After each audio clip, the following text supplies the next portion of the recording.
Hello dear subscribers, today I will tell you how you can easily find something on the page in Google Chrome. So for doing this you just need to go to the settings, and in the settings you need to click on find, and now you just write word you want to find in this page. So just write, for example, watch.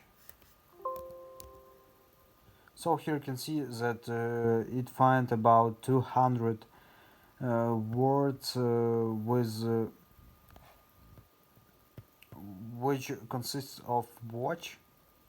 So 200 words. So you can also check these words by clicking on the next, and it will show you all the words it finds with this